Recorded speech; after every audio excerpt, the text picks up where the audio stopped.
बिस्मिल्लाहिर्रहमानिर्रहीम। अस्सलाम वालेकुम वरहमतुल्लाहि वबरकातुहू। उम्मीद है कि जो पहली तारुफ़ी वीडियो थी Cinema 4D की, उसमें ख़ासी हद तक आपको समझ आ गया होगा कि Cinema 4D को हम लोग किस लिए इस्तेमाल करते हैं। तो आगे चलते हैं। ये Cinema 4D का इंटरफेस है। जब हम Cinema 4D के आइकन पे क्लिक करते हैं तो कुछ इस तरह का इंटरफेस हमारे सामने ओपन होता है। मेरे पास इस वक्त इंस्टॉल है Cinema 4D R23। ये इसका वर्जन है। और आगे देखें, यहाँ लिखा है अनटाइटल्ड। सबसे ऊपर जो आपको ये वाइट सी बार नज़र आ रही है, इसको टाइटल बार कहते हैं। अभी यहाँ अनटाइटल्ड लिखा हुआ है, यानी कि हमने अभी कोई फाइल इसमें सेव नहीं की।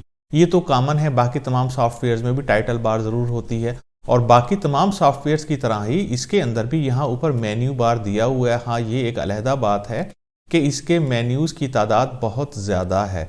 और साफ ज़रा 2D सॉफ्टवेयर्स की निस्बत इसमें कुछ काम ज़्यादा हैं, कुछ चीज़ें हमें ज़्यादा करनी पड़ती हैं, तो उस हिसाब से मेन्यू भी दिए हुए हैं। इसके नीचे यहाँ आपको कुछ टूल्स नज़र आते हैं, कुछ बटन्स हैं, कुछ आइकन्स हैं। तो सबसे पहले यहाँ रीडू और अंडू की कमांड है। उसके बाद यहाँ पर सिलेक्शन का एक टूल दिया गया है। यहाँ मूव का टूल है, स्केल है, रोटेट है। ये जो ऊपर वाले 3 से 4 टूल्स आप देख रहे हैं, ये बहुत ज़्यादा इंपॉर्टेंट हैं और बार बार हम लोग इसका इस्तेमाल करते हैं। उसके बाद एक आइकन है, वो डिसेबल है। जैसे ही हम कोई ऑब्जेक्ट क्रिएट करते हैं तो ये इनेबल हो जाता है। फिलहाल अभी हम कुछ भी कहीं किसी बटन को पे क्लिक करने वाले नहीं हैं, सिर्फ इंटरफेस को समझ रहे हैं। ये इंटरफेस का तारुफ है। देखें, जब तक आपको इंटरफेस की सूझबूझ नहीं होगी, उस वक्त तक आप सही तरीके से इस सॉफ्टवेयर का इस्तेमाल नहीं कर पाएंगे। आगे चलते हैं। यहाँ पर एक मूव टूल दिया हुआ है। अब देखें, जिस भी आइकन पे मैं कर्सर लेकर जाता हूँ, एक टूल टिप ओपन हो जाती है। उस टूल टिप में उसका नाम भी लिखा हुआ है और उसकी शॉर्टकट की भी लिखी हुई है। और जिस भी टूल के नीचे ये छोटा सा यहाँ ट्राइएंगल बना हुआ है कॉर्नर पे, बिल्कुल, इसका मतलब है इसके अंदर और भी टूल्स मौजूद हैं। आगे ये 3 आइकन आप देख रहे हैं, ये नीले रंग में आपको यहाँ पर हाईलाइट हुए नजर आ रहे हैं, XYZ। देखें, जब हम 2D सॉफ्टवेयर में काम करते हैं तो उसमें 2 डायमेंशंस हमें दी जाती हैं, X एक्सिस और Y एक्सिस। लेकिन अब हम 3D सॉफ्टवेयर पढ़ने जा रहे हैं, 3D सॉफ्टवेयर सीखने जा रहे हैं, तो उसके अंदर 3 डायमेंशंस हैं, X एक्सिस, Y एक्सिस और Z एक्सिस। उसके आगे हमें मिलता है कोऑर्डिनेट सिस्टम। ये आइकन आपको यहाँ पर भी नजर आएगा और यही आइकन आपको यहाँ पर भी नजर आता है। और बिल्कुल आप इस व्यू पोर्ट में देखें तो यही आइकन आपको यहाँ इस तरह से भी नजर आता है। ये आइकन, ये X axis, Y axis, Z axis को हमने किस तरह से कंट्रोल करना है, किस तरह से मूव करना है, ये भी आगे चल के हम लोग देखेंगे। उसके बाद यहाँ पर रेंडर के 3 बटन दिए गए हैं मुख्तलिफ, यानी जो 3D मॉडलिंग या जो भी आप इसमें ऑब्जेक्ट में काम कर रहे हैं, जिस भी प्रोजेक्ट में काम कर रहे हैं, उसका फाइनल व्यू हम लोग किस तरह से देखेंगे। ये 3 बटन रेंडर के बटन हैं, ये उसके साथ काम करेंगे। ये रेंडर व्यू है, ये अगर आप रेंडर टू पिक्चर प्रीव्यू है। और यहाँ पर आप जो रेंडर की सेटिंग करना चाहते हैं वो इस बटन में आपको मिलती है। उसके बाद यहाँ पर ये देखें, ये एक यूं समझ लें एक पूरा मेन्यू बार यहाँ उन्होंने निकाल कर आपके सामने रख दिया है, यानी इसका इस्तेमाल बहुत ज़्यादा होता है। तो ये कौन सा मेन्यू बार है? ये सबसे पहले यहाँ क्रिएट का मेन्यू है जो यहाँ पर उन्होंने ओपन करके आपके सामने रख दिया है, क्योंकि इसमें जो कुछ भी मौजूद है उसका इस्तेमाल बहुत ज़्यादा होता है। और सबसे पहले रूटीन वाइज यहाँ पर फाइल का मेन्यू है, एडिट का मेन्यू है, और ये तीसरे मेन्यू की मैं बात कर रहा हूँ। ये क्रिएट के बटन पे अगर आप क्लिक करें तो यहाँ आपको प्रिमिटिव्स मिलते हैं। ये देखें, यहाँ पर बहुत सी बेसिक शेप्स पड़ी हुई हैं और सबसे ऊपर क्यूब है, और यही क्यूब का आइकन यहाँ टॉप पे उन्होंने बाहर दे दिया। अगर इसके नीचे यहाँ देखें ट्राइएंगल का साइन है, मैं बटन दबाकर रखूं, माउस बटन होल्ड रखें, यहाँ पर वही की वही शेप्स आपके सामने ओपन हो गई हैं। तो किसी 2D सॉफ्टवेयर के अंदर हमें बेसिक शेप्स में रेक्टेंगल होता है, सर्कल होता है, स्टार होता है, पॉलीगॉन होता है, इस तरह की शेप्स हमें दी जाती हैं काम करने के लिए। लेकिन ये एक 3D सॉफ्टवेयर है, तो इसमें शेप्स उन्होंने कुछ ज़्यादा दे दी हैं, कुछ ज़्यादा ऑब्जेक्ट्स हैं। और इससे बिल्कुल आगे ये पेन टूल का आइकन आपके सामने बना हुआ है, SP लाइन।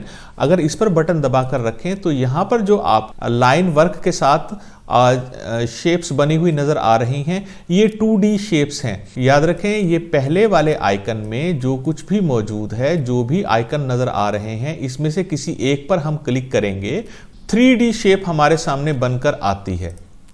लेकिन जब हम यहाँ क्लिक करेंगे तो अब की बार जो चीज़ क्रिएट हम करेंगे, देखें ये क्रिएट का मेन्यू है, आपने इनकी मदद से कुछ मुख्तलिफ मॉडल्स क्रिएट करने होते हैं।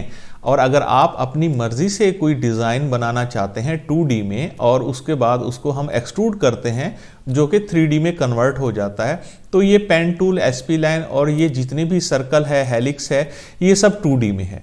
और ये कहाँ पर पड़े हुए हैं? क्रिएट के बटन मेन्यू पे क्लिक करें, ये प्रिमिटिव्स यानी ये पहले वाला आइकन और ये SP लाइन यानी ये दूसरे वाला आइकन। उसके बाद आपको यहाँ जनरेटर मिलता है और इसके अंदर डिवीजन हुई है, मुख्तलिफ डिवीजन्स हैं। यही डिवीजन्स उन्होंने निकाल कर यहाँ बाहर आपके सामने रख दी हैं। अगर मैं यहाँ पर माउस बटन होल्ड रखूँ तो आपको यहाँ पर ये चंद एक जनरेटर्स में से आइकन्स यहाँ नज़र आएंगे। बिल्कुल इसके सामने यहाँ ये एक्सट्रूड की कमांड्स हैं। तो कहने का मकसद ये है, जो कुछ भी इस क्रिएट के मेन्यू में मौजूद है उन्हें आइकन की सूरत में उन्होंने यहाँ बाहर निकाल कर रख दिया है। यहाँ पर बटन दबाकर रखूँ, वॉल्यूम बिल्डर है। इन कमांड्स को हम आगे चल के देखेंगे, इन टूल्स को देखेंगे ये किस तरह से काम करते हैं। उसके बाद हमें यहाँ पर मुख्तलिफ फील्ड्स मिलते हैं। ये फील्ड कहाँ पड़े हुए हैं? बिल्कुल क्रिएट के मेन्यू में चले जाएं और यहाँ आपको फील्ड मिलते हैं। ये है जी वो तमाम फील्ड। तो इसमें कंफ्यूज होने की ज़रूरत नहीं है कि ये इतने सारे आइकन किस तरह से कैसे काम करेंगे। और यहाँ हमें मिलता है नेक्स्ट डिफॉर्मर। ये ऊपर जनरेटर से नीचे ये डिफॉर्मर है। यहाँ देखें कि अगर मैं बटन दबाकर रखूं तो वो जो तमाम आइकन्स आपने वहाँ देखे थे वही के वही आइकन आपको यहाँ पर मिलते हैं। इसको डिलीट कर दें। क्रिएट के मेन्यू में ये यहाँ पर डिफॉर्मर, ये तमाम आइकन्स आपको उन्होंने यहाँ इस एक बटन में दे दिए। उसके बाद आता है आगे इन्वायरमेंट। ये फ्लोर है, स्काई है। अगर आपने कोई इन्वायरमेंट क्रिएट करना है तो इस आइकन में चले जाएं। यहाँ पर आपको बहुत सी चीज़ें मिलती हैं जिसकी मदद से आप अपना इन्वायरमेंट क्रिएट कर सकते हैं। यानी हमें स्काई बनाना है, फर्श बनाना है, फ्लोर बनाना है, तो ये इन्वायरमेंट के लिए ये टूल्स हम लोग यूज़ करते हैं। उसके बाद यहाँ आता है कैमरा। साफ ज़ाहिर है कि हम एक 3D सॉफ्टवेयर में काम कर रहे हैं। हमें रोटेट होके किसी ऑब्जेक्ट के पीछे जाना है, उसको बॉटम से देखना है, टॉप से देखना है, यानी मुख्तलिफ एंगल से हम किसी ऑब्जेक्ट को रोटेट करके देख सकते हैं और अपना काम कर सकते हैं। या रिकॉर्डिंग के लिए भी यही कैमरा यूज़ किया जाता है। उसके बाद लाइटिंग इफेक्ट्स अगर आपने क्रिएट करने हैं, यहाँ बहुत सारी मुख्तलिफ लाइट्स दी गई हैं और इसको भी हम आगे चल के देखेंगे ये किस तरह से काम करते हैं। अब अगर आप गौर करें तो यहाँ इस क्यूब से और ये तमाम सारे और एंड में ये बल्ब, तो यहाँ पर क्रिएट का जो मेन्यू है उन्होंने सारा आपके सामने ओपन करके रख दिया। ये यहाँ लाइट और उसके बाद एंड में यहाँ हम मटेरियल यूज़ करते हैं। यानी मटेरियल किसी भी ऑब्जेक्ट के ऊपर जब हम उसको मॉडलिंग कर लेते हैं और उसके बाद ओरिजिनल मटेरियल कैसे इस्तेमाल किया जाता है, उस मटेरियल के लिए यहाँ पर नीचे एक विंडो दी गई है। ये बिल्कुल बॉटम में नीचे ये मटेरियल के लिए हम लोग यूज़ करते हैं। अगर मैं यहाँ डबल क्लिक करूँ तो देखें एक आइकन और आ गया आपके सामने और इसको भी नेक्स्ट हम चल के देखेंगे कि ये किस तरह से काम करता है। मैं इसको डिलीट कर रहा हूँ।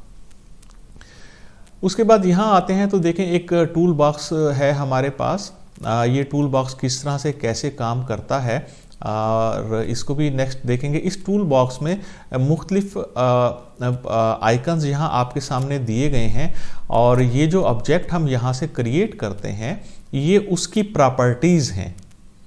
इस ऑब्जेक्ट में से 3D ऑब्जेक्ट हम जो भी क्रिएट करते हैं या SP लाइन की मदद से जो कुछ भी हम लोग ड्रा करते हैं तो ये उसकी प्रॉपर्टीज़ हैं जो यहाँ बाहर आपको दी गई हैं कि एक ऑब्जेक्ट के कितने हिस्से, कितने टुकड़े होते हैं और किसी हिस्से को कैसे सिलेक्ट किया जाता है।